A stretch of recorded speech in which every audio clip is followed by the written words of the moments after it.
Greetings and welcome to a wistful and very dramatic episode of Genre Grinder. I am no bird, and no net ensnares me. I am a free human being with an independent will, and my name is Gabe Powers. And then reader, she blogged with him. My name is Kristine Fisher. And if you couldn't tell from our wonderful intro there, my guest this time is once again my significant other, Kristine Fisher. And unlike last time where she had to fill in for a canceled guest without knowing much about what was going on, we're covering a subject she's actually familiar with, and that genre is Gothic Romance. I was personally unclear on what constituted Gothic Romance when we started, so I did my own research, and I found a surprisingly concise and complete definition of the literary tradition, and the Toledo Library's website is credited to Claire F. I don't know what the F stands for. If you know her, let me know, I guess. I will link to it in the description for the podcast on iTunes and Stitcher and all that stuff. So the short version is... The lead could be male or female. They would appear emotionally immature, like an ingenue, perhaps thankless or put upon, virginal in nature, and they're being challenged by the outside world. And they're hoping to meet someone or come upon a situation where they can transition out of the world where they're in. The secondary character who they meet or run into, they might initially be quite remote, an unlikely catch for this lead character, perhaps even an anti-hero, brooding, guarded, and protective of something or against something else. The house that they happen to own within their family isolate and can kind of magnify their anti-hero feeling. And once they, as a couple, enter the house, the image in the reader's mind and the image on the screen goes dark. You can chart about maybe the first quarter of a film or a book when it happens. It's like the mood and the look changes that the lead character goes outside of their sense of home. And they, the love interest is referred to as the Byronic hero, not to be confused with the Bionic hero. And that is named after anti-hero type developed by poet Lord Byron. And his qualities usually include some sort of violent temper, prideful and seductive nature, that, like you said, a solitary existence, and some sort of sinister secret. Usually when the lead character enters the house, there's a threat of persecution or death towards them. And they're taking the role of a teacher, oftentimes a governess. I think 2 out of 3 of the movies where they're governess. Mm-hmm. And then they marry the secondary hero really suddenly, like a whirlwind romance. And then oftentimes the friends or the relationships that lead character left behind, they want to know why they left. And the real horror of the entire medium comes from a source of old aristocracy, religion, and something that the area of the people want to hide or forget or like keep away from them. Right. The location, the Gothic part, really comes from the location, which is like either a castle or some sort of spooky mansion. I burped again, man. The second time we recorded this, I burped both times.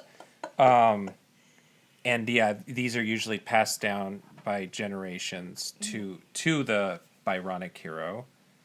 And the building is separated not only from society by location, but by the surrounding area, makes it hard to get to for usually natural reasons. Like it's on a craggy cliffside.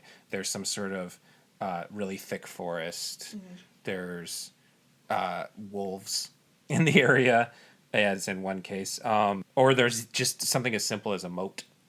Yeah, and the other thing is that with the Brontes, I don't know if I'm saying it right. I choose to say Bronte, even though it's... I'm going to say Bronte. Okay. It's just what I've heard. Yeah. Bronte, or Bronte. They're British, but what is the name? Is Scottish. Scottish? Yes. Okay, I was thinking it was like Dutch or something because it has an umlaut sometime. That was their dad's doing. It's just for fun. Like Motorhead. He changed his name, and he was a curate. He was like a preacher who lived in the area of like an abbey. Okay. So he like he looked after the abbey, and he had to create his own name. Like in a religious order, you can sometimes change your name. I should be saying we're talking about the Bronte sisters, who Father, yeah. their father, the Bronte sisters, which we'll get into in a little bit. Mm-hmm. They more or less define our understanding of Gothic romance, Yes. not our understanding of Gothic literature. The Gothic literature was actually started by a guy named Horace Walpole. Ah, Yeah. nice name. Yep. In 1764, a book called Castle of Otranto. And it would be his legacy that he really hated. He would call that book a trifle. He wanted to forget about it and just kind of like disavow it as not being his. He said that it was like it was a translation of a originally Italian story, and it featured brooding characters reflecting on the past, having prophetic dreams, thunderstorms, and a dark, mysterious castle. And the audience, the reading audience, just ate it up, and they made plays after it. They did retellings, and it just really took off from then on. Well, that's an issue that still exists today, where somebody's trash that they made for fun ends up being the thing that they're remembered for. Yep. Or Horace Walpole. So it's like penny dreadful type literature, pulp literature, and so Gothic literature fits the pulp thing by the time we get going. But then there's like posturing, like they try to make it seem better and more honorable than it really is. It's usually in response to something going on in society that they're like, they'd rather look to the past and be like how life was before this big change, like industrial revolutions or war. It's like their response, like, oh, remember when things weren't so bad? That's what a Gothic romance is. So it's the happy days of 18th century Correct. literature. Yes, sometimes 19th, early 19th. Or the Stranger Things now, like Yes. any sort of nostalgic literature, entertainment media that probably ignores all the bad things about that era Yes. and celebrates the fun things.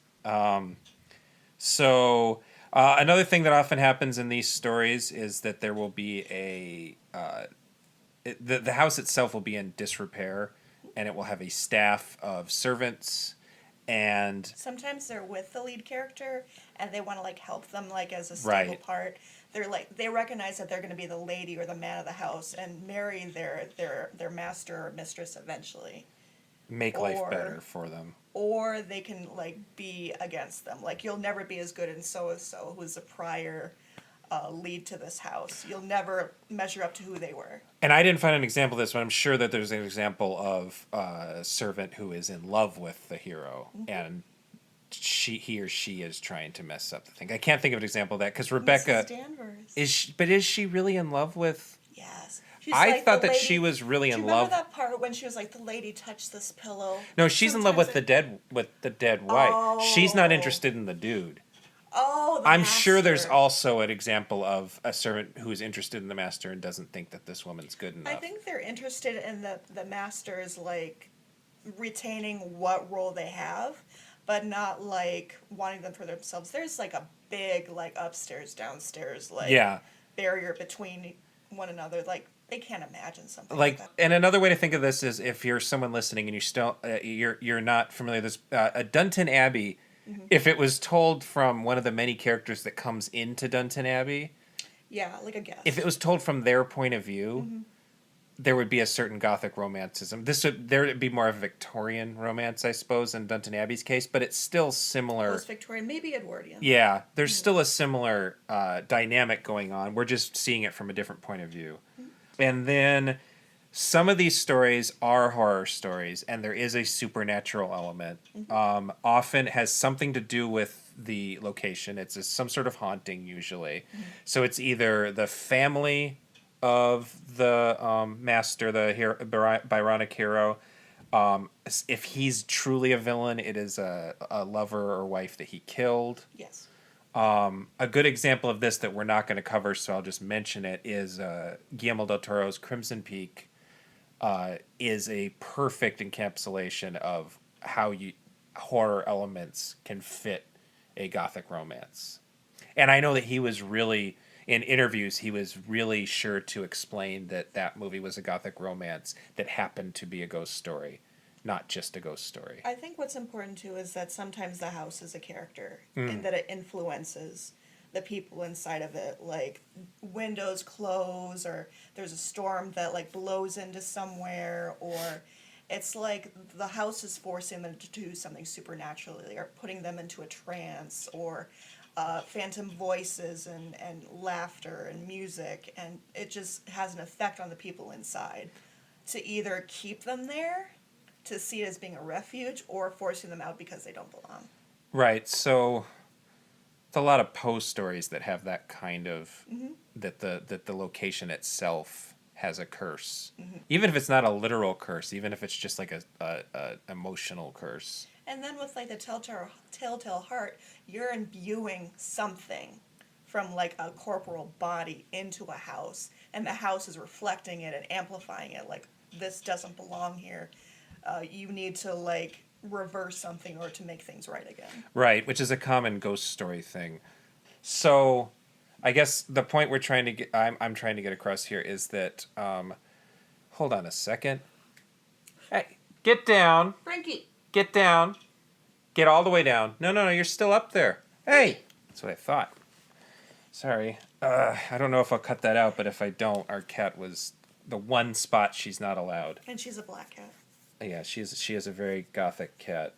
So yeah, the point being that Gothic romance can be Gothic horror, and Gothic horror can be Gothic romance.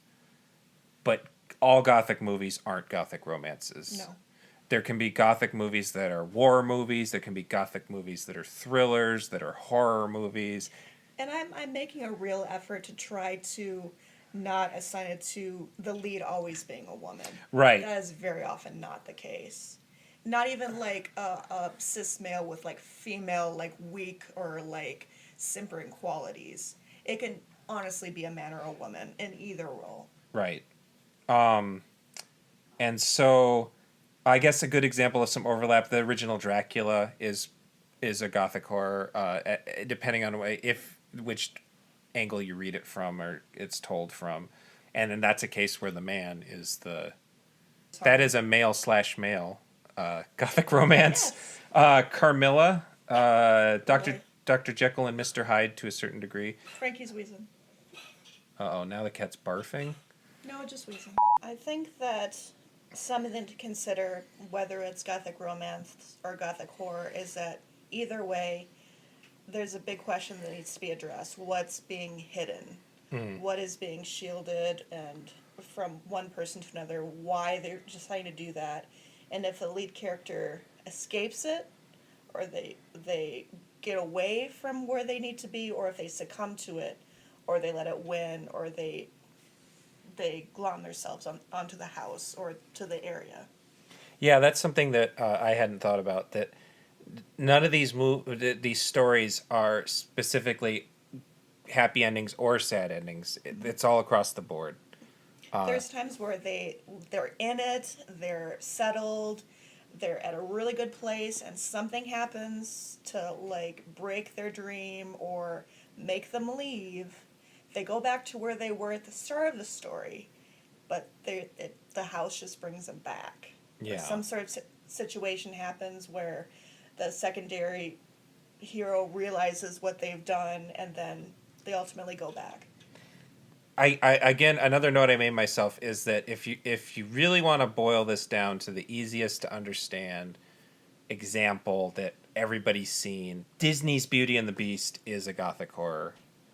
And the only real problem there is that there's often a secondary love interest in these stories, and he or she is usually the better choice for the hero. Gaston is not the better choice. Yeah, Gaston is an asshole. Gaston, it actually fits part of the role that the Byronic hero would have, that he's really full of himself.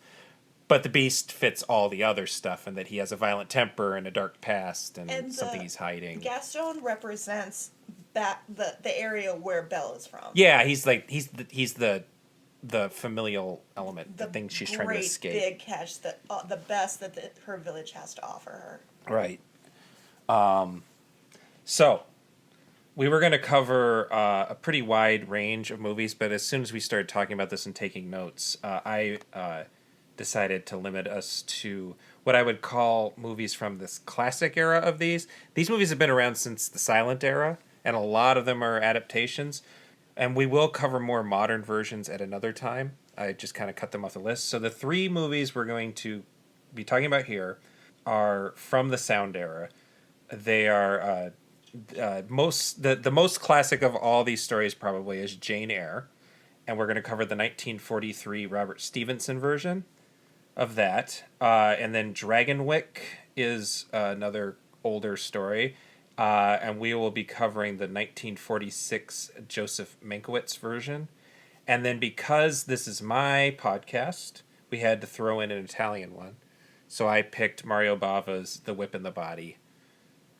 So, from there, we are going to jump into Jane Eyre, 1943, directed by Robert Stevenson. It has always been true, but never more true than it is right now. The pictures you enjoy most are based on the most widely read novels. Recall Grapes of Wrath, Gone with the Wind, How Green Was My Valley, This Above All, Rebecca. Great pictures, all of them. And now 20th Century Fox brings you Jane Eyre, based on the most widely read novel in our language, printed and reprinted 100 times, most recently by the Book of the Month Club. Its immortal lovers are played by the most discussed celebrity in the entertainment world, and the actress who won the Academy Award in Suspicion. Whatever happens, do not open a door. Either door. What's that doing here? No one is allowed up here. Understand? No one. Get thee down. Get thee down. Jane, strange, almost unearthly thing. You that I love as my own flesh. Don't mock me. I blow off a blush. It's you I want. Answer me, Jane, quickly. Say, Edward, I'll marry you. Say it, Jane. Say it. I want to read your face. Read quickly. Say, Edward, I'll marry you.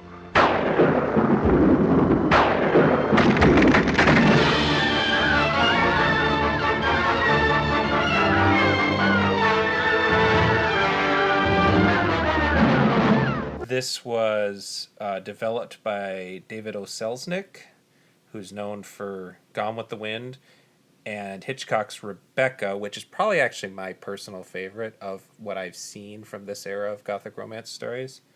It was co-written by John Houseman and Stevenson himself, with some script doctoring by DeWitt Bodine. And Aldous Huxley. He was the script doctor on it, I believe. Mm-hmm. And playwright Keith Winter was also a script doctor. So there was a lot of work done on this. And when filming occurred, Orson Welles offered some ad-libs. Of course. For Mr. Rochester, and he had before played it in radio. Right, so Orson Welles is the lead in this, and Orson Welles and is really the reason this got made, because Selznick lost interest in it basically, and it was sold off to William Getz at 20th Century Fox during World War II when everybody was losing money, and it was actually sold as a big package of developing stories, scripts, and even star contracts. And that included Hitchcock, Gene Kelly, and Ingrid Bergman. So this was just sort of a thing, because there'd already been multiple versions. Of things to draw from. To just draw from, that was handed to 20th Century Fox. And Orson Welles doing it was the key component to get it made, basically. Joan Fontaine had a lot to offer too. I think what I take from this movie is her reactionary face. How she just has these doting eyes that you can't fail her. She's like relying on you, and she's a fragile but outspoken when she needs to be sort of being. Yeah, and I believe that I'm looking here. It says here that Welles he got a production credit, not a writing credit, but that he was actually responsible for some of the casting. So she might have been his choice. I don't know if that's for sure. Is it likely that Orson Welles would have known the career that a small cameo like Elizabeth Taylor, what she would have? Yeah, Elizabeth Taylor plays a little girl, and she's not even credited. I bet he didn't cast that role. No. I bet that was just the production. I bet he helped cast the leads. I bet that he helped because of who he was. Boy, I hope all that noise upstairs isn't being picked up by this microphone. Our upstairs neighbor has the kids for the weekend, and they are jumping everywhere. No, the football's over. Yeah. I would guess that he helped bring in the bigger stars, and I would guess that Fontaine was part of that.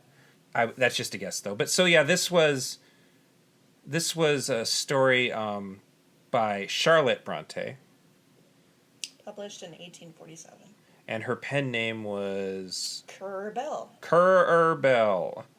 And so Bronte. This is the first of the line of Bronte sister novels, correct? Yes, even though technically they were released as like a trifecta. Yes. So Emily wrote Wuthering Heights, Yes. which is also a very definitive Gothic romance. Basically, those two are the definitive Gothic romances of this era. You can throw in some Poe, because Poe did Gothic and Gothic romance. About 10 years to 12 years before. Right. And you can, because these are Byronic heroes, you can throw in him, I suppose. Yes, some of his poetry especially. But what we understand when we talk about Gothic romance is Jane Eyre and Wuthering Heights. And I personally was just more familiar with Jane Eyre, and I think you liked it better, so we decided. Very, very much so. It's my favorite book. So we decided to cover that instead. And then the youngest sister was Anne, who did Lots of poetry, and I believe, correct me if I'm wrong, in post, Agnes Grey. Yes, Agnes Grey, which is her big novel, which is not a Gothic romance. Not so much. It's her, and so from what I understand, her work is more comparable to Jane Austen. And Of sorts, kind of like a salt of the earth, gritty, metaphysical Jane Austen. and so Not so much tied up in frivolity and going to balls and meeting with manor owners or rich people. so she has the better feminist following of the three sisters. Yes, for sure. There's a really cute Kate Beaton comic. She does a lot of comics about Jane Eyre and Wuthering Heights and the Brontes, and there's a cute one where all three Bronte sisters are looking at boys and saying, "Oh, look at him! He looks so brooding and dangerous." And Anne's just saying, "He looks like an asshole." And the other sisters are saying, "Oh, Anne, you're never gonna catch a man that way." That's her nature. Yeah, so that was cute. Maybe I'll include some of those on the description too. And so I guess I also want to say that Gothic fiction in general, not just the romantic variety, is one of the few genres of literature that is fronted by women. Yes. I don't know if in the long run there's more women writing in it, but I think in the long run there's more women writing the important and famous stuff. Outside of the Gothic horror of Fall of the House of Usher, for sure. Right. So Poe has a big part. But Clara Reeve, Anne Radcliffe, how do you say that name? That French one right there. Caroline Stephanie Felicite. And then Mary Shelley, Yes. And everyone's favorite. stupid, awful Sir Percy Blythe Shelley. Right, and so he did writing, but Mary was the better. And then I guess the one I figured out, there's The Monk, which is by Matthew Lewis, 1796, is considered an important early, prototype 2 Gothic romance. In a way that Castle Otranto is not. I mean, yeah, those two together, I suppose. The Monk is one that kept on coming up every time I was... And there are movie versions of The Monk. I'm not familiar with the story or these movies. I want to say that maybe an element between Castle Otranto and The Monk might have been the fetishization or the exoticism of Oriental cultures or Asian cultures. And the prospect of traveling to somewhere remote and building a castle or some sort of impenetrable place where you could just sit around and walk the halls by yourself. Right. And yeah, I mean, I suppose the Brontes, they're Victorian era, correct? Yes, slightly earlier.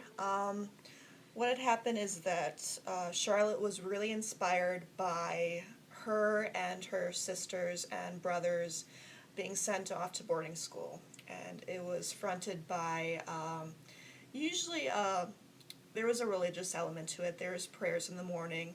There were brazenly cold baths in the middle of the day to get the tuberculosis germs flowing, get some damp in your lungs, and just make things generally awful because the kids were forced through rote memorization, a lot of forced punishments for like going south of like this perfect upstanding religious.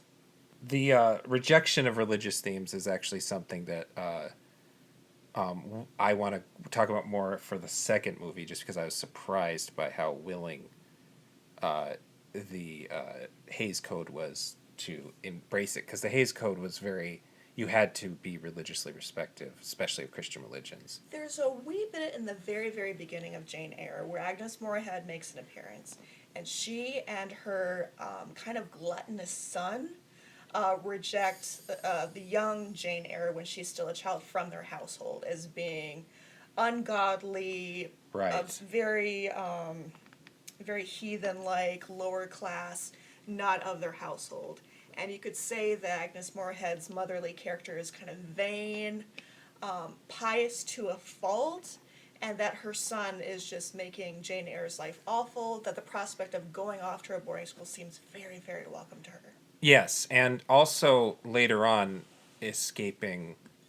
I mean, yeah, the idea of escaping any sort of religious indoctrination is a theme in these stories that probably didn't go down well at the time, and it goes missing from a lot of adaptations, again, because the rules for making movies at this time were very strict. And I still think you would have a lot of complaints if you made a version of Jane Eyre. Even the newest one, which was Kari Joji Fukunaga, the one with Michael Fassbender, even that one didn't really dive into the negative aspects of religion. It's kind of apparent when she goes to school, to this boarding school. The friend of hers still dies, much like there was a school friend of Charlotte Bronte's when she went to school that kind of is mimicking the Helen character, but the fact that she dies of TB is indicative that 3 of her sisters died when they were at boarding school, yet her father still advised that she go. It was just a fluke that her sisters died. Why not? Well, and it's easier even back then to make fun of and the idea of boarding schools being hellscapes. I mean, there's actually a thing about Jane Eyre that almost goes into a totally separate subgenre of British and French, I would say, movies, which are movies about the hells of boarding school, which is actually something. The next thing we're recording, I'm recording with Tyler Foster, who some of you may know. We're going to talk about high school movies, and I was trying to make a list of high school movies, and I realized that this was like a totally separate thing. There's all these movies about how boarding school is just violent and vile and horrible, and that's even in movies that take place in what was then the modern era. It was still looked at as just this cesspool of bad omens and shit. And the movies really kind of mollify the characters, and in a high school film made in the U.S., they're allowed to be themselves. Yeah. They're more dynamic characters, and it's not the fact that they're being held back in school. It's the fact that they get to express themselves. Yeah. And I suppose, so Orson Welles is the big star here. Jane Fontaine, Angus Moorhead. Welles is, again, the centerpiece here, and Welles plays it really hard. Like, you said that he had played this character before. On radio. When I was watching the film and we were taking notes, I said, when they meet together in his moors with the fog and his dogs just running up to her, and the horse comes up and rears in her face, I put underlined sex exclamation point, because it's like, here I am. Right. This is me. I am the master of this domain. This is where I live. This is my house. It's like a copy of it's like a representation of who I am.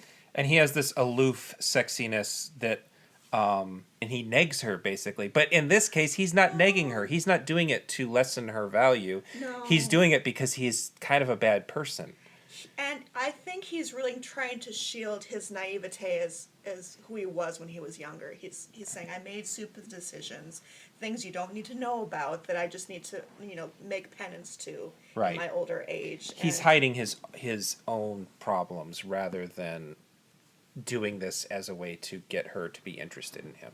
what he wants is just a person to have a good conversation with. And so his dark secret, we find out, because of course the two of them fall in love, because that's the story. Yes. And again, this is a shortened version of the story, because it's a pretty short movie. It's only a little over 90 minutes. Mm-hmm. And it's not a huge book, but it's a book. Yes. So that part moves a little fast, but then they go to get married, and the big shocker is that he's already married. Yes. And the whole movie, there's some sort of spooky thing upstairs that she's like, what is that? What's going on? Everybody's like, it's none of your business. You don't need to worry about it. Mm-hmm. And it turns out he has His first wife is half Creole. Her name is Bertha. They wed when he was about 17. And they had this child, Adele, came out the womb fully dainty, well-mannered, sanity in place, but what to do with his mother who's turned hysterical? You have to put her up in the attic. Yeah. So, yeah, she's mentally ill. She's severely mentally ill, but because of the way they dealt with mental illness at the time, they just have made it worse. Yeah. You either have to keep it in-house or put them out in a workhouse. And it's interesting because she's off screen for most of the movie, and it's actually because they had censorships for movies in Britain about depictions of mental illness. It seems that they cut her character short because of this, and in a way made it even more offensive that she's almost like a creature, like she's a zombie up in the attic. But Fascinated by fire. yeah, and so the way they ended up actually cutting it back to the point where it became offensive, where if they would have filled in her character without being afraid of this censorship, it might have been a little bit better. I think they wanted to highlight more this new prospect that Mr. Rochester was supposed to be with this woman that they have this party for, which I think it's really important to highlight that they make over this house for this party. They have to make it look beautiful in the way that Mr. Rochester needs to look appealing to everybody else. Right. And then she comes, she does her little aria with him playing the piano, kind of acts like a mother to Adele, and meanwhile Jane Eyre is thinking she's intruding in this place, she doesn't understand him, and really she's just out for the money versus who Mr. Rochester is as a person. And does Jane have a secondary? I'm confusing this with Dragonwyck, which we're going to cover next. Does Jane have a secondary love interest in this one? He has a secondary love interest. Yes. He has an old flame who he's kind of kept tabs in, and she has to make a little bit of a trip to go to the manor, as does, ironically, to Dragonwyck, another doctor. Mm-hmm. There's a doctor that tends to Anne or the household sometimes. That's right, and that but he's like someone she knew as a child. I think he went to. He went to the school. He went to the school. So he's not as much in the movie version, at least, not as much a love interest as someone who keeps tabs on. Like he's a good influence. Yes. Yeah, and it's interesting because I thought it was a pretty good movie. Mm-hmm. And apparently I looked into it after, and I don't even know if I told you this, but it gets pretty bad reviews from people who like the story. No. They think they cut the wrong things, and so I don't know what that entails. But for me, I wonder if it's just, it's so melodramatic, and I think that a lot of Wells's performance, puts on a weird voice the whole movie, and I think that he really just did his radio He version. does sound a little bit more gruff, and I think what they really cut from Jane Eyre as a character is so much of what her inner dialogue Right. fills the book. It's She a lot of has internalized so much stuff. Introspection and wondering about the unknown, wondering what the outside world is like beyond her scope, and if she's ready to go into it or not.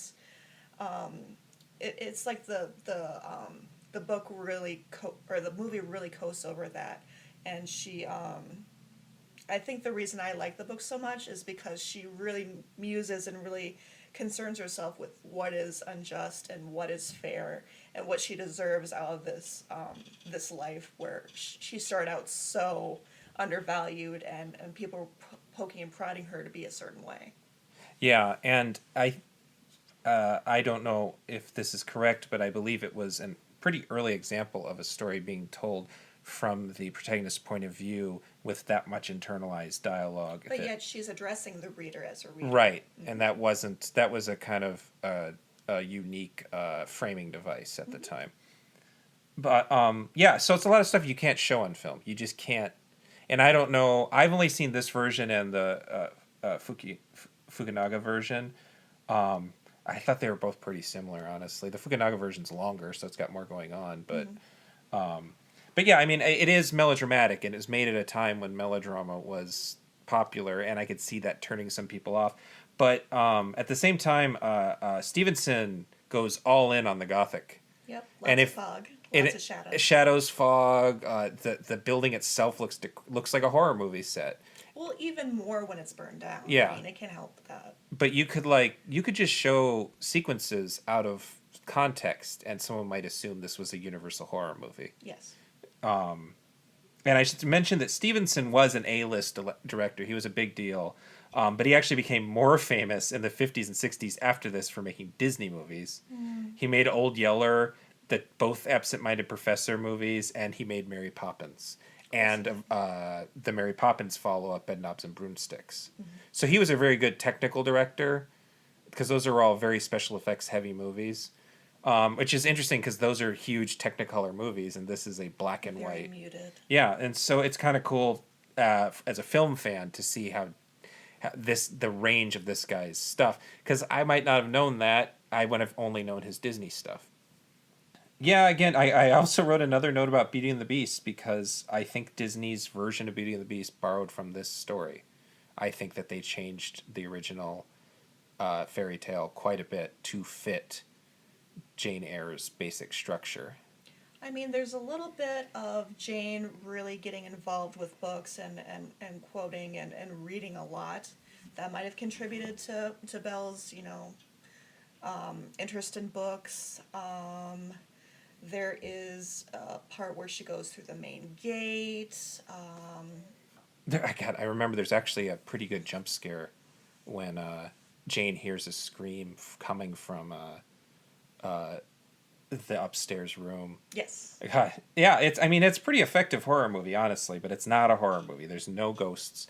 There's implications of again, emotional, spiritual damage in the house, but no actual both phantoms. Jane and Belle kind of like soften the edges of both the Beast and Mr. Rochester and the houses themselves. Right. I was going to wrap this one up by saying there are 8 silent... this is one of the most adapted stories, I should say, in movie history, or in media history. There are 8 silent films, 16 sound films, 13 known radio plays, that's just ones that have been collected, 14 different TV miniseries versions, and then stage versions. It's been a pretty well-practiced stage play because you don't need to build a lot of sets for this particular story. Just a school in the house. School and maybe 2 rooms of the house. Like, I guess one little bit outside, but you could even you could change that. He, instead of riding it on a horse, he just bumps into her in the hallway. Impossible. Oh yeah, there's also a series of sequels and prequels and in-between-quels told from a different character's point of view.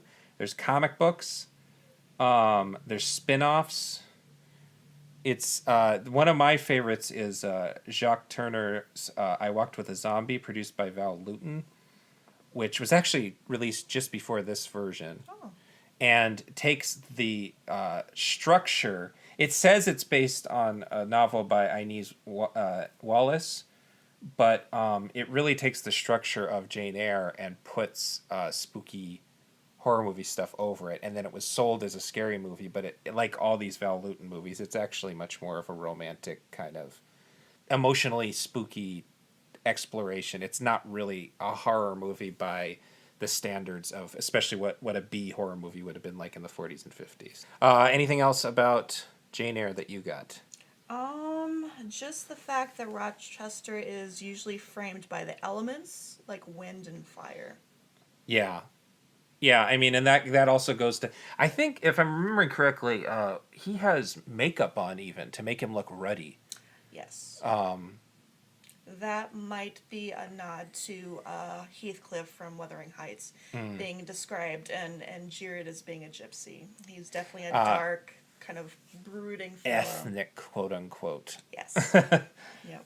I'm sure that there's all sorts of subtext we could read into that would require another hour of speaking. So that's Jane Eyre. I like this version. I thought it was a pretty entertaining viewing. It's a longtime favorite of mine. And I guess if anybody else has a version they vastly prefer, like I said, I found out after the fact that this version wasn't particularly loved by people who love the book. I would be open to another version. That brings us to Dragonwyck. Where it's the one and only version there has ever been. Yes, Dragonwyck has only been... it's based on a 1944 book, and this is the 1946 film. The millions who read the book club selection Dragonwyck know the powerful emotional impact of its many exciting moments. For as the Ladies' Home Journal so daringly promised when it first published Dragonwyck, this is a story to thrill the hearts of those who loved Rebecca. Starring Jean Tierney as the woman who seeks love where it is feared to flourish, this unusual, impassioned romantic drama now comes to the screen with its fascinating plot and its magnetic characters brought vividly to life by a splendid cast, including Walter Huston, Vincent Price, Glenn Langan, Anne Revere, Spring Byington, and other outstanding artists. And you're like peaches out of season, and the feel of silk sheets against your young body. And one day you will wish with all your heart you'd never come to Dragonwyck. You knew it the instant our eyes first met, and everything within us met. And you know it now. You have no right to say that, to talk like this, please. You can't help yourself any more than I. Am I right? Miranda, you understand what I'm getting at, don't you? Yes, I think I do. I'd like to think that you might in time marry me, Miranda. Jeff, I suppose you're going to say it's a man. What man, I'd like to know? She's given frostbite to every mother's son in the county. Perhaps the right one just hasn't come along yet. No, she won't find him with her nose stuck in the air, wanting what she can't get. A woman ought to get a man first and then want him. Nicholas, let me help. I don't need to be helped. Help me, then. Please don't shut me out like this. Let me be unhappy with you and happy again. Let me be part of you. Let me love you and love me, too. So this was a very modern take on these at the time. Anya Seton, who was also known for writing Foxfire, which was made into a Jane Russell Steamy in 1955. Jane Russell. Yeah. She's so zofted. So she's known for she wrote other stuff too, but this was probably her most famous book, and it was directed by Joseph Mankiewicz. This was his first movie as director. He had been a writer, and not long after this, he'd made All About Eve. And then Fox started going to him for big budget things like Julius Caesar and Cleopatra. But my favorite is his last movie, which was Sleuth from 1972. Oh, yes. Love that movie. So Dragonwyck, going into it totally blind, both of us, neither of us were familiar with this story. No. It is so and again, this came out only 3 years after this version of Jane Eyre, which was a huge hit. To me, this feels like they were trying to remake Jane Eyre in a lot of ways. I don't know if the story is this similar. Somewhat. As far as the time frame, yes. I read the book literally just today. It was supposed to start in 1846, and little did I know, a lot of what Nicholas Van Ryn is going to talk to her about is about the current events of the day, which is the Spanish-American War. I was very surprised about that. Yeah. And this is a sort of magnification of a lot of things that happen in Jane Eyre. So instead of just being a brooding kind of prick who becomes a better person, he started out a bad person. He's a bad person, and in the movie version, he dies a bad person. Yes. He is a bad person the whole way through.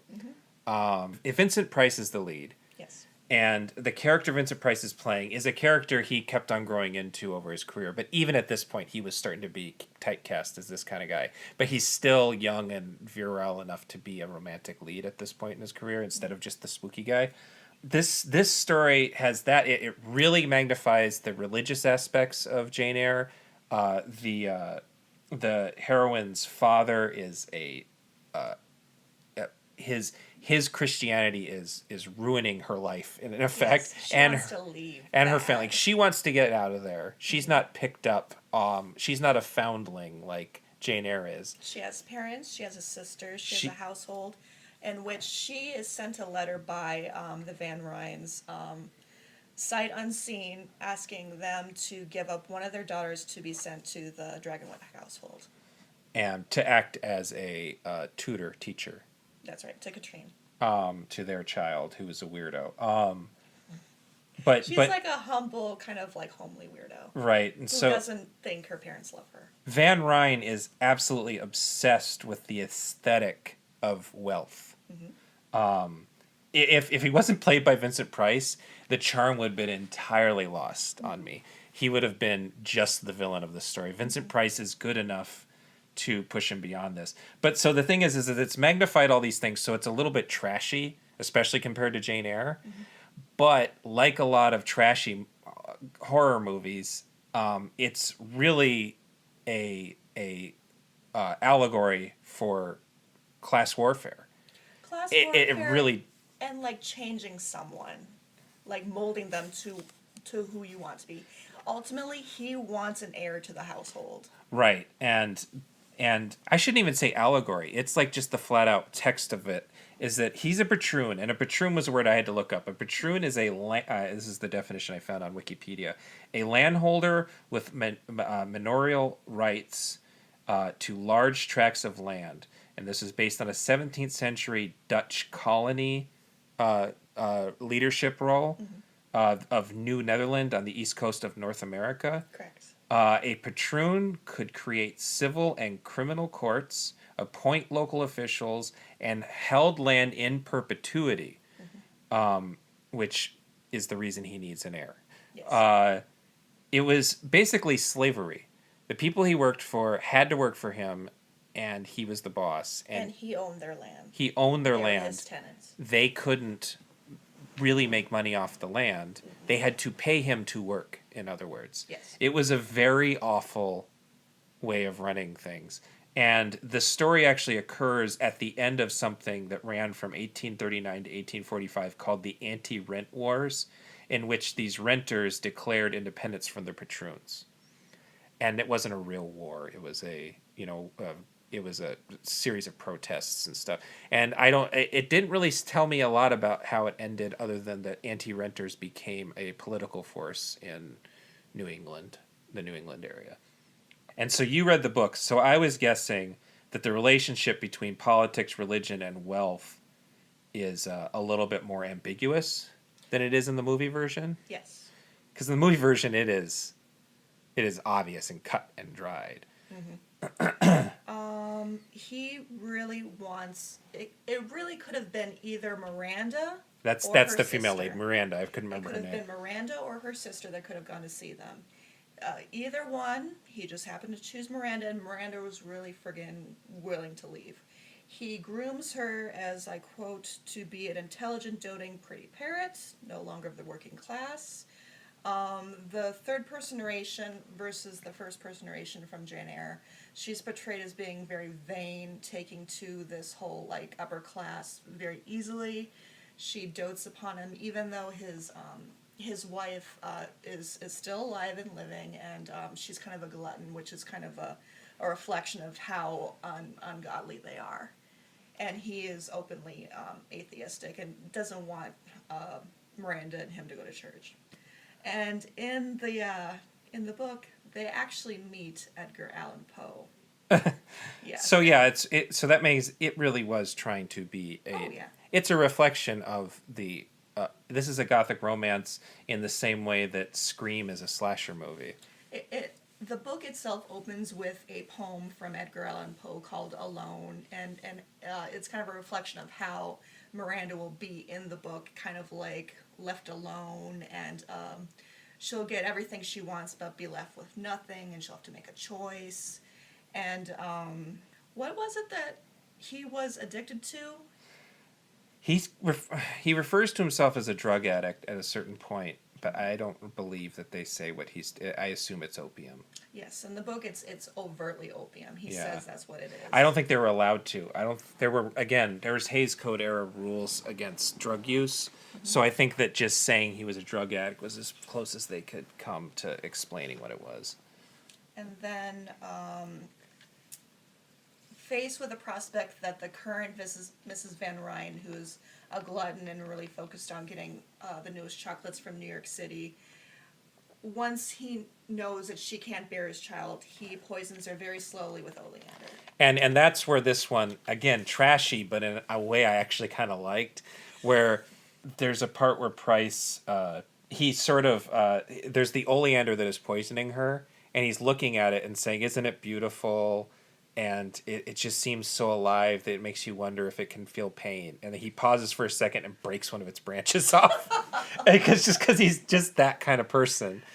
There's a quote that I wish they would have included in the movie that says, unfortunately, I think it has to do with the fact that he's holding an opium ball in his hand. He says, "It is no drug, but a javelin to pierce the mist which separates us from reality. It is my servant. All things are my servants, for I am the master of life and death." Right, he is. He is tripping balls at that point. But that's also like his true form in a way, because there's a scene in the movie where his constituents, I don't know what you would call the people the tenants are basically, he's holding court over them. Mm-hmm.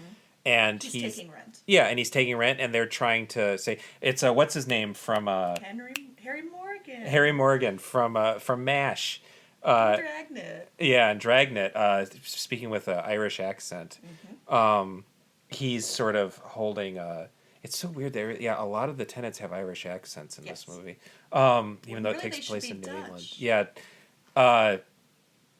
maybe Irish accents are just easier. Losing my train of thought.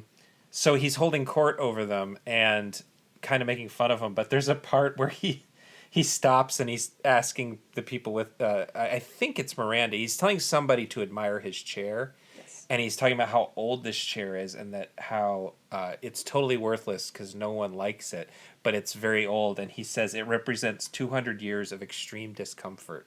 And he says that with happiness, that he has this chair that's very expensive and everybody hates sitting in it, but it's his and it represents his value as a person. Mm-hmm. And his leadership over everybody else. And there's another really good line where they're coming towards Dragonwyck, and Dragonwyck is his is a castle. Yes. I wouldn't say that what's his name in Jane Eyre, that's more of a giant mansion. It's a manor. Dragonwyck is like literally a castle on a cliff. Yes. That you have to take a boat to get to. And she's saying, Miranda's saying, "Oh, isn't this exciting? This is such a thrilling thing." And he replies, "Nothing is thrilling if it can be shared with other people," which is that's his ethos. Mm-hmm. And that's like the red flag that she should be seeing right there. At the same time, he is good at making her feel important. Yes. There's another party. Mm-hmm. Like there's that Gatsby thing where like parties represent wealth. Mm-hmm. And they're throwing a party, and he tells her to go talk amongst the other people, and she tries to talk and realizes she has to identify herself. And she immediately identifies herself as the daughter of a farmer. Yes. Because she's so sick of these ninnies talking about only the famous people they know. She feels incredibly small. And so she's pissed off and storms away. And he recognizes, and we think at the time, he recognizes that she might leave and he loves her. So he breaks with his thing. He says earlier that he would never waltz in front of other people. Yes. But he breaks that to waltz with her to show. And he gives out real laughter. Yes, and Price is very good at that kind of joyful laughter. Mm-hmm. And so you think that it's because he loves her. Mm-hmm. But by the end of this version, at least, I don't know about the book, he really only wants her to have babies. He kills his gluttonous wife. By the way, in the book, is the gluttonous wife described as fat?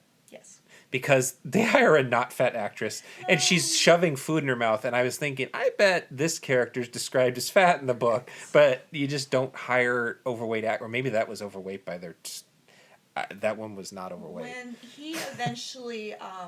she's in front of her family, and she has come back to say hello and likely to stay after this trial period at Dragonwyck, after his Mrs. Van Ryn's death. And he asks them for her hand in marriage and gives her Mrs. Van Wyck's betrothal ring. And she's like, oh, what a pretty ring. He says, oh, I had to take it off of her fat finger. Yeah. So yeah, he kills his wife. His child is just... first of all, it's a girl, so she can't... Katrine. She can't be the She Lord. can't inherit. She can't inherit. So he needs a son. And the daughter is actually, in the movie version, sort of forgotten. Yes. I assume she still has something to do in the book. Nope, she's sent to boarding school. Oh, see, they never mentioned that in the movie version. She just sort of disappears from the story. No. So, yeah, enough time passes that she gets pregnant, and the 9 months pass. And she becomes kind of a darker character, whereas Jane Eyre sort of finds herself and becomes a stronger character. I think the weight of the house is like on her, and was it the former Mrs. Van Ryn, like his mother? His mother haunts the house. She haunts the house. In the book, is it literal haunting? I didn't quite catch. No, because in the movie version, it reminded me a lot of some of the other movies that Vincent Price made with Roger Corman, the Edgar Allan Poe movies. There's a big portrait of his mother that sort of haunts him, but it's not actually haunting him. But it's still her. Yeah, the whole house has this bummer air about it, and the staff in this case are all weird. They're suspicious of this woman. Yeah, and they just sort of like have a creepy, like, you don't know. The staff never does anything bad to her. No. And in fact, she gets to bring on, when she gets pregnant, she gets to bring on her own. She chooses a sort of old Irish maid, portrayed by Jessica Tandy. Which is funny because she's not old. She's just a young Jessica Tandy. Yeah, and she comes in, and she has a disability. One of her legs, I'm guessing polio or something. Yes. And he hates it because Yes. she represents imperfection. And he hates it, but basically... tolerates it because she's pregnant. Because Miranda basically, it gives him no other choice. And then she has the baby, and the baby dies. In her arms, stillborn. Almost, like that, almost immediately. When he's about to be christened. Yeah, no, they do christen him in time. That's right. They christen him, and then he dies. And that's when Van Ryn just sort of falls apart. And in the movie version, that's when he starts becoming a drug addict, but you just sort of assume that he's always been a drug addict. In the book, for sure, he has been the whole time. He has a lot of bipolar tendencies. He becomes very pathological, paying attention to her, doting on her, and then, like, never wanting to be in the same room with her. And so he blames the... There's an indication in the movie that his godlessness is a problem, which I think is another Hays Code thing. I don't know if the book was... Because, again, her dad's religion was a stumbling block for her. So I guess the movie wants her to have an in-between. Be religious, but not that religious. When she said, maybe it's divine intervention that I get to go to Dragonwyck. Yeah. Maybe this is God smiling on me, and that it kind of changes her dad's mind. Yeah. So she kind of inadvertently, she rolls the dice that her dad's going to open, or she opens a Bible to a random passage and points, and rolls the dice that passage that her father will read it as providence. Yes. And it happens. But it was total chance on her part. But we discover by the end that Van Ryn isn't even interested in romance, and maybe is not even capable of romantic love. No. And that he really just wanted a male heir so his land would be shared within his bloodline. He just doesn't want his wealth to be spread. Correct. His only reason to exist is to be wealthy and to keep wealth from other people. I think I should highlight too the fact, I call him friend zone Dr. Jeff. Yes. His part in this is that he comes to the rescue and hopefully to heal the former Mrs. Van Ryn when she's sick. And I think that Nicholas Van Ryn, Vincent Price's character, was trying to pin his or her death on him. And then in the book, he eventually goes to fight in the Mexican-American War and to be in New Orleans and then come back in time for a competitive, dangerous steamboat race that Right. Mr. Van Ryn happens to be really into. And then in an almost like wave of providence and like good nature, he saves Miranda and somebody else from drowning and dies himself. Right. So in the movie version, the movie version of Jeff, Dr. Turner, is Glenn Langan, who is he's a more classically handsome person than Vincent Price. And he's introduced being so salt of the earth that he willingly walks across a filthy stream.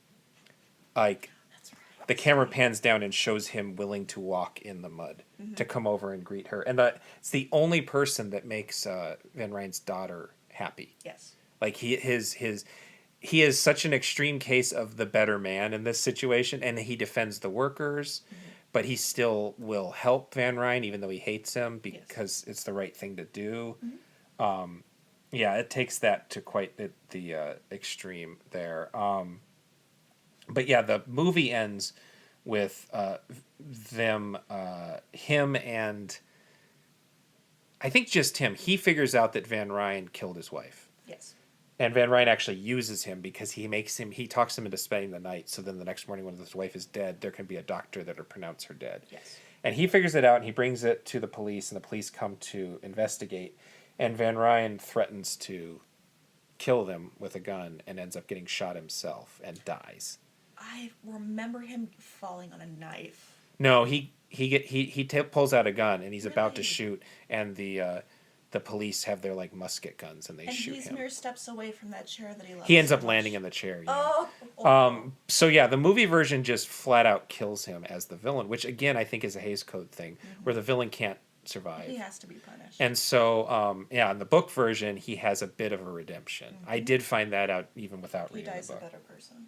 The fiery boat crash, which they might have also cut out just because that would be a lot of money to stage a boat race, steamboat race. I can't imagine steamboats being that fast. Yeah.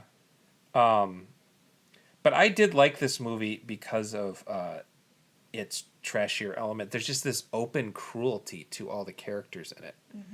Basically everybody but Miranda and the doctor are kind of crappy. Even the workers sing songs about wanting Van Ryn to die. Yes. And like everybody's just angry and cruel in this whole story. And apparently the role was designed for Gregory Peck, but he got sick and so it was handed to Price after the fact, which is just sort of a funny image of there being a place and time where Gregory Peck and Vincent Price were sort of on equal footing as possible romantic leads. Yes. And within 5 years that wouldn't be the case. Heck no. And I'm going to wrap up this one from my end saying that Price was sort of a patron saint of American Gothic cinema, not just Gothic Romance. He was in back in 1940 he was in Joe May's The House of Seven Gables. Then he was in this, and then he was in all the Roger Corman Edgar Allan Poe movies but one, which included The House of Usher, which is a lot of ways the prototypical male-centered Gothic romance movie. Which, again, all these don't have very little in common with the Poe stories. And then The Tomb of Ligeia was another, 1965, that's another Gothic romance for sure. And then he had a guest spot in Edward Scissorhands. That's right. Which is a Gothic romance in itself, and almost in reverse, where Edward is taken from a spooky, emotionally haunted manor and brought into society and can't fit and has to go back to the spooky manor. Yes. And he's still... Dragonwyck happens at this time when they've stopped trying to sell him as a pretty boy, and so he is cast as the sardonic, bitchy, and magnetic villain. He would turn that more campy as his career went on, but this is like a high point for that type of character for him, I think. If the villain in Edward Scissorhands is Anthony Michael Hall, who would the nice person be? Would that be her mom? Her mom is she's like a conduit for him to come. Her mom society. means well, like, yeah, and she grooms him. Yeah. And then ultimately, Winona Ryder's character is the love interest. Right, and it's so interesting that her mom could be the. Yeah, I suppose. Yeah, her mom is sort of a lot of the town until he rejects what's her name. I can't remember that actress's name. A lot of the town is on his side throughout that movie. That movie is ultimately a very sad tale of not being able to get out of your comfort zone. And like the makeover of the manor could be when he's showcased as a hairdresser. Yeah, well, and he also makes over the manor. He finds, he never gets to have the love anymore, but he does turn it into a beautiful place. Yeah. So he gets comfortable in his solitude, basically. Where Anthony Michael Hall character he's the Gaston of that story, 100%.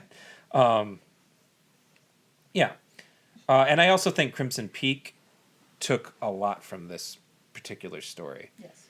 But that might just be because they both have a sort of referential quality to them. Again, it's like Scream is a slasher movie, but it's also a referential slasher movie.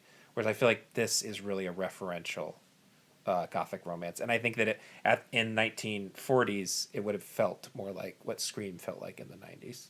And that Crimson Peak, is the house called Crimson Peak? Yes. Crimson Peak is a lot like Dragonwyck in that it does have a life. I keep opening my soda. I can hear it on the track. Yes, and Crimson Peak is a literal ghost story. And the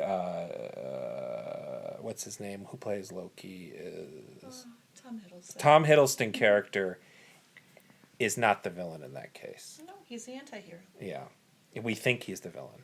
Correct. So that's the version of Dragonwyck where Dragonwyck is the opposite twist. Then no, he does suck, and he's always sucked. he has a directive. He has something in mind, an end point to this. He has to marry someone in order to fulfill the house's destiny, and then the house gets to own that woman. Right, and again, it's all about wealth and stealing wealth, and wealth being better than love, and it's just the most villainous qualities to a person, as far as I'm concerned. Like stories about people who are murderers, but they just murder because they're compelled to murder. Those people are more likable than people who are compelled to hoard wealth. Between the two movies, though, I want to introduce the fact that it can run in the family. Yes. In Crimson Peak, they are brother-sister. Yes. And then in Dragonwyck, they are distant cousins. Yes. And in Whip in the Body, they will also be cousins. Yes, and that's another, I said House of Usher. House of Usher has a bit of the movie version has a bit of they're sort of incestuous? There's an incestuous love to them. I don't think that they've had actual sex, but yes, there is an incestuous quality. Well, they're one of the more modern versions of the Gothic romance would be Flowers in the Attic, which definitely has incest in it. Oh, for sure. So yeah, there is something about that, but that's something that I always approach as familiar relationships were different in those days. Cousins were someone you could marry without even having any. There was no social rejection of that. That was the norm for some families. And with like familial love or like incestuous relationship, it kind of represents the end of like a really long aristocratic line where they can't be with anyone else but themselves. Yes. Which again goes with the Gothicism has that idea. So then we'll move on. We'll jump ahead a couple decades to 1963, The Whip and the Body, La frusta e il corpo.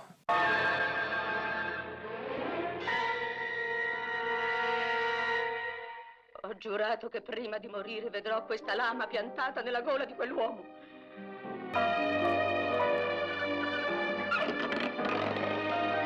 Kurt era qui, era entrato, aveva gli stivali infangati, sembrava come se fosse uscito dalla tomba.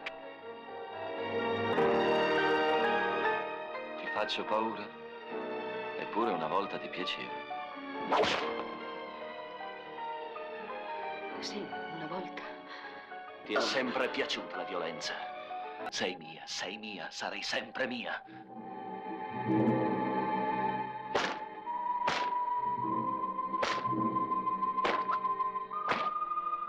Io sono ritornato per te. Sono tornato per te, Nevenka, e per vendicarmi di quelli che mi odiano. È la vendetta di Kurt. Uccidere tutti. Perché siamo tutti colpevoli. Tutti! Smettila con queste assurdità, Nevenka. Vuoi farci diventare pazzi? Rispetta almeno il mio dolore. This is directed by the late great Mario Bava, who is one of my favorite filmmakers. And I gotta add, this is your bag because this is not based on a book. This is not based on a book, but it is sort of a roundabout adaptation of a book, because before Bava came on, the writer Ernesto Gastaldi and additional writer, God, there was so many. So, okay, the way Italian movies work is that somebody writes a script, and that script's passed around to 1 million people, and everybody involved gets to put their name on it. So this one is credited to Ernesto Gastaldi, Ugo Guerrera, and Luciano Martino. Luciano Martino is, I believe, the brother of Sergio Martino. And then probably Bava rewrote parts of it too. This was a movie that was in development before Bava came on. The writers were basically sat down, or whoever wrote the first draft, and told that the Roger Corman version of The Pit and the Pendulum was a hit. So write a version of this movie. And there is some of that in it. So it did start in a way as a literary adaptation, but it ended up not being a literary adaptation. Like I told you when we watched it, when Christopher Lee's character meets with his family, who shun him and wishes he weren't there, the father is sitting in his easy chair in front of the fire and says, "Oh, how dare you come back after this happened, and you were shunned from this family because doing this, and that other thing." I looked at you from across the couch and I said, "Gabe, if this was a book, and if this was based on a book, this would have been like the halfway point where this character is entering, and we would have talked all about these horrible things this man had done on film before we would have gotten to this point." Well, and also in a book, you could just have the narrator, whoever's telling the story, explain what happened.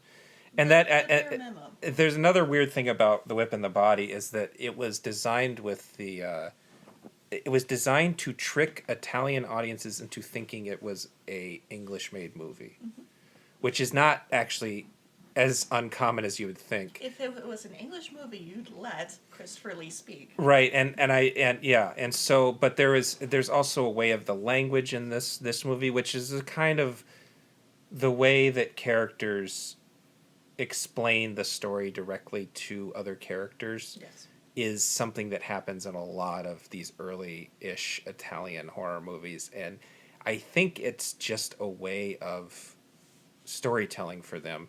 But I also think it's a side effect of trying to make it sound like it's British. You're watching the Italian version of a British movie is what they're trying to trick people into thinking. Bava used the, I don't know if this is the first time he used it, but he used his English language pseudonym, which is John M. Old. And his son, Lamberto, later took the pseudonym John M. Old Jr. But the reason Bava was brought on is because he was at this point, the go-to for horror, period, at this early point. Because there's not really such thing as Italian horror before 1958, 59. There are some horror elements in Peplum, Sword and Sandal movies. But so he more or less created Italian movie horror Gothic with Black Sunday, which is itself a sort of Gothic romance, and co-directed E Vampiri with Riccardo Freda the year before that, or 2 years before that, and then set the standard for color Gothic, or just color horror for Italy with Black Sabbath. And he had been making other movies in between, but was brought onto this one specifically because he was known for the producer said, "Oh, get that guy who did Black Sunday." Was if basically what happened. I can understand how he would want it to look or seem like an English. I got a text. I did too. Yours just made more noise. I can see how he wants it to be seen or take 3. I can understand how he would want it to seem like a English Gothic horror film, but what he's doing is a cardinal sin to me, is that he wants to tell 2 stories simultaneously. Mm-hmm. He wants it to be known that this woman who they've brought into the household has to choose between the good brother or the bad brother. Mm-hmm. Meanwhile, this woman who's been working for the house a very long time is keen on getting her vengeance on the bad son or the bad brother. Yeah, it's the will of the house that he be dead. Yeah, the story is a man comes to a spooky place to fulfill some kind of arranged union, mm-hmm. which tends to be what happens in the case of male. The arranged union part, a lot of the male Gothic romances, he's already met the woman and knows her, mm-hmm. and he's going to, get her for some reason. Yes. And he has to meet the betrothed's fucked up family, is what I wrote for a note here. In this case, it breaks from it, but the marriage arrangement fell through before the movie starts, when the asshole brother, played by Christopher Lee, whose name is Kurt, mm-hmm. Had an affair with a servant. The servant killed herself out of despair, and her mother, who is also a servant, keeps the knife that her daughter used to kill herself in this round glass thing that looks like the thing the Beast in Beauty and the Beast holds his flower in. Yeah. So Kurt returns after his brother Cristiano, or Christian, depending on which dub you're watching, who's Tony Kendall, and Tony Kendall was a pretty famous love interest type at this time in Italian movies. He marries the former betrothed, who's Nevenka, played by Dalia Lavi, who is another ace femme fatale character in Italian movies. But no one wants Kurt around because of who he is, mm-hmm. and he acts like a prick, and he is like, I'm here for my what I'm due as a family member, and I'm here to congratulate my brother, but also be shitty to him and his betrothed. And then not trying to let on that she had a sexual relationship. Right, and so she's like, this is awful, and I hated him, and blah, blah, blah. But then Kurt's killed under mysterious circumstances, and everyone is a suspect. So in that way, Bava, who had already sort of invented the giallo model with the girl who knew too much, is kind of turning this into a giallo. And I wonder if that was him or one of the other writers that kind of tries to turn it into a murder mystery. And I can't think of a lot of Gothic romances that are also murder mysteries. There is a murder mystery aspect that there'll be a dead wife and you need to figure out if it was the Byronic hero who did it. Mm-hmm. That there is, and Rebecca has a bit of, it's not really a murder mystery, but you get the impression that he's sorry for something. Yeah. And you don't know what for. But so anyway, after the fact, Kurt's ghost starts torturing Nevenka from beyond the grave, and it's discovered that she kind of likes it. He's whipping her, mm-hmm. but she's crying and saying stop, but then also biting her finger. Mm-hmm. it's a more complex movie than you think for that reason. I think that he haunts her both from when he's alive and when he's dead. Yeah. Because after it's announced that his brother is going to marry her, they have a little tryst on the beach where he also whips her. Right. And then he leaves her out in the cold and the wet, and they have to bring her back, and she's very sick, and they think that she's going mad because of her sickness, but also she's seeing his ghost at the same time after he's killed. And then meanwhile, she sees that Cristiano is actually in love with Katya, who is Ida Galli, another really great Italian horror actress. The second daughter of the maid? Who, as I believe, she's also a servant. I'm not sure if she's also the daughter of the other servant. I never got that sense because I don't think they say her last name. Mm-hmm. But honestly, I've watched the film before and I thought she was the other woman's sister the first time I ever saw this movie. And then more people start dying and everybody assumes that the ghost of Kurt is killing people. And then it turns out Nevenka has just gone mad and she's basically taken on the spirit of Kurt. And she's using the knife. Yeah, and she's killing people with the knife So it's a movie that I think a lot of Bava purists hold up high, but I think that's because it was harder to find. Mm-hmm. It was heavily censored in America and released under a stupid title, Night of the Phantom, and just, what? That was the title with exclamation point. What? It was heavily cut in Italy, too. We watched the French version, which is the only uncut version. Okay. And unfortunately, like all Italian movies, it was shot without sound, and Christopher Lee does not voice himself. The guy who does it does a good version of Christopher Lee, but it's not him. We were initially fooled and thought for a couple of lines, it sounds like younger Christopher Lee when his voice wasn't quite a baritone yet. But as a Bava fan, something I find interesting is how unromantic... Like, his movies have more subtext and emotional richness than people give them credit for if they're not into him. But he's almost an anti-romantic. Hatchet for the Honeymoon is this pseudo-satire about a young man who's compelled to kill young brides, in part because he hates his wife. Blood and Black Lace has a murderous couple that end up killing each other in the end because they don't trust each other. Bay of Blood is one of the first horny teenager body count movies ever made. So I would say this because I think that Nevenka at least genuinely loves Kurt. I don't know if Kurt loves anybody. No. Other than Kurt. No. This has a romantic element to it. And then Danger Diabolic.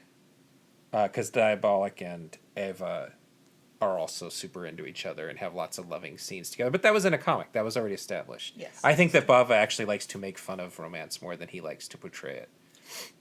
With this movie not being a literature, I had to hobble and put together elements of what resembled a Gothic novel to me from this film, and I found that it was there's so much shadow, there's a lot of firelight, there's a lot of moonlight, and the moonlight is oddly colored a bluey purpley sort of color. That might have been the fact that the Blu-ray wasn't the best Blu-ray. I'm honestly not sure because, again, there's only 2 Blu-ray versions and neither one of them looks very good. And before that, it was really hard to find. So I don't know what the color quality is supposed to be in this movie. To me, it looked like it was perpetually nighttime. Yeah. Because this blue light was everywhere.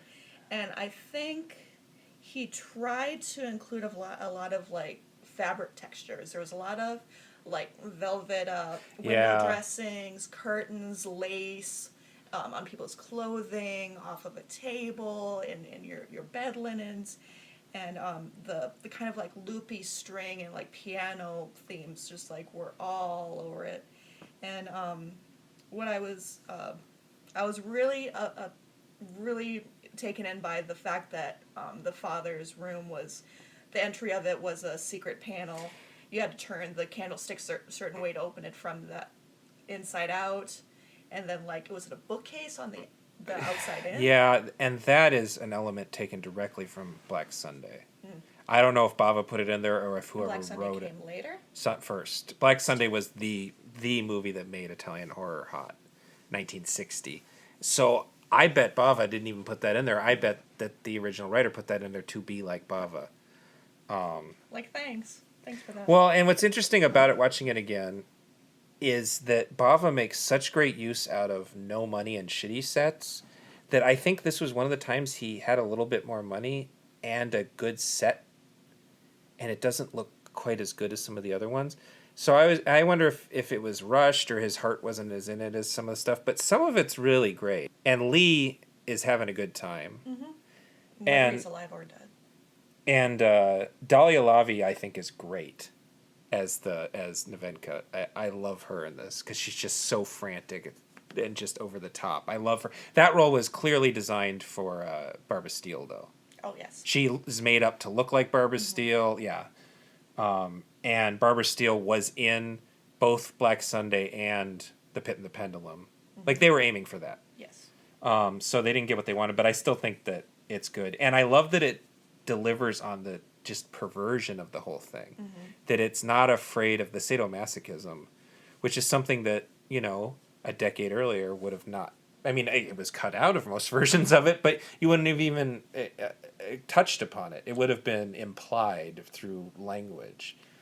Before Nevenka even really gets into the whipping and the liking of it, I couldn't help but notice that what role she played was the reversal of a trope.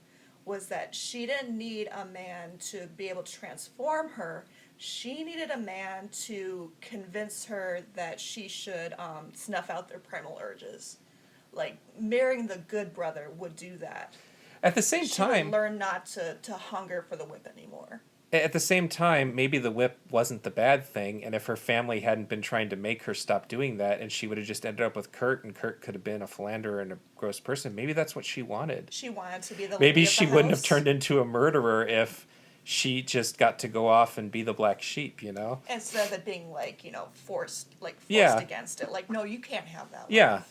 And, yeah, there's not a lot of sympathy. But one of the worst things about this movie is that Cristiano is a dumb, boring lead, which happens to a lot of male-centered Gothic movies, period, not just Gothic romances. I think it's a lot of even video games. It's just more interesting if you have this kind of Gothic story to put a female as your lead. Yes. That's just something that happens. And, yeah, the good men are never as... This is the note I wrote. The good men are never as interesting as the female protagonists of other stories, especially when they don't have character arcs. They never do. The women always have these broad, wide character arcs. That guy's just static. No, Christian he's is just like, meh. He is the I'll good take what guy I the can whole get. time. Yeah. And he's upset when his dad dies. Yeah, because everybody would be upset when their dad died. That's like really, you know. I think that, yeah, Bava's artistry and motifs are the heart of this thing.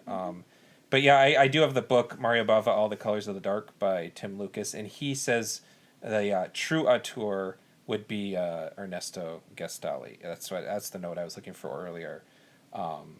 He was the one who was asked to work on it from The Pit and the Pendulum, and apparently there's a whole list of other things that are in Gestali's other movies and stories that Lucas lists. So like themes. Yeah, so it's kind of his movie, and Bava made it after the fact. I would say that there are other Gothic giallo thrillers. This one is like on the cusp with the sort of murder mystery aspect, and the fact that you could argue that there is no ghost because we only see it from the point of view of the crazy character. Yes.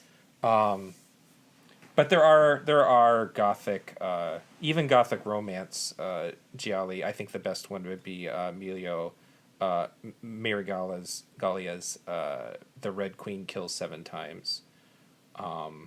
That one's pretty cool. Maybe we should have watched it instead. Maybe we should have watched Black Sunday instead. I just felt like those were that Black Sunday was too obvious. Bava also did Lisa and the Devil, which is a very dreamy and experimental movie from Bava, where the heroine basically goes to the afterlife. Ooh. And that's where she meets the two love interests. You also have Giorgio Ferroni's The Mill of Stone Women, Ricardo Freda's The Horrible Dr. Hitchcock, and The Ghost. He also made The Ghost. Luigi Bezzoni's The Lady of the Lake, which is sometimes that came out under Arrow Video under the title The Possessed. Antonio Margheriti's The Long Hair of Death, and maybe Joe D'Amato's Beyond the Darkness, which is a really nasty, grotesque movie. But I think the one that I wish had a better version that I might have covered if I could find a non-VHS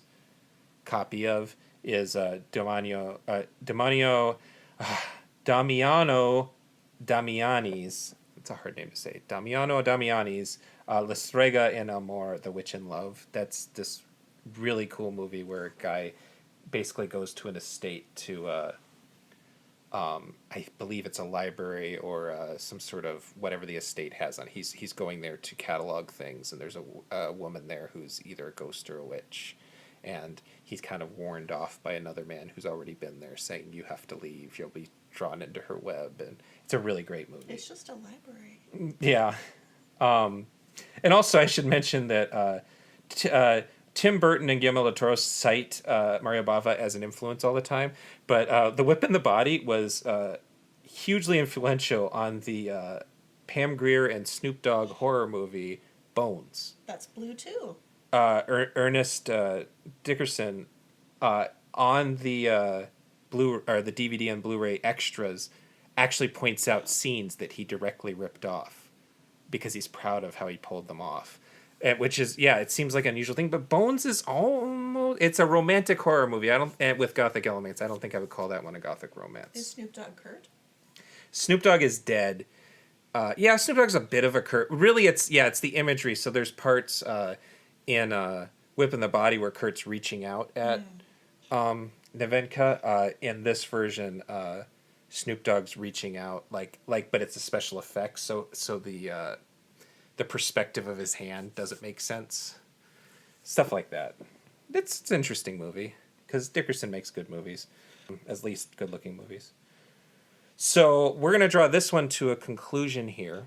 The other things we were thinking about covering was, of course, Wuthering Heights, which has just as many adaptations as Jane Eyre, I believe. Mm-hmm. Both on TV and on film. Yeah. And then I wanted to get a little different. I was thinking Ex Machina. Somebody argued that fit, and I looked into it, and it's a sci-fi Gothic romance, so I thought that would be interesting to cover. And then The Handmaiden, which is based on Fingersmith, directed by Park Chan-wook. That was going to lead me into the fact that there is a tradition of lesbian Gothic romance and just Gothic stories. Can argue that Rebecca, which we've been talking about, the Hitchcock movie from 1940, has a bit of that. Henry Georges Clouzot's Diabolique has a bit of that. For sure. That's more of a murder thriller, but, it's a bit of that. And the novel, how do you say this name? This is a French name. Sheridan Le Fanu. Sheridan Le Fanu's, I wrote 1972 novella. That's not right. No, 1772 novella, I believe. Carmilla. Is almost every sapphic vampire movie is loosely based on Carmilla. So, we'll do that some other time. But yeah, this already covered 90 minutes, so I think we're good here. So, Kristine, do you want to tell people like your Instagram or your Twitter or anything like that? Instagram is Queenfish03, QWENFISH03. Kristine Morgan Fisher on Facebook. And you can reach me at Gabe M as in Matthew Powers on Twitter. You can reach Genre Grinder at Genre Grinder on Twitter. The Genre Grinder Facebook page. You can talk to us on the Genre Grinder website, or you can message me at genregrinder@gmail.com. And until next time, stay spooky.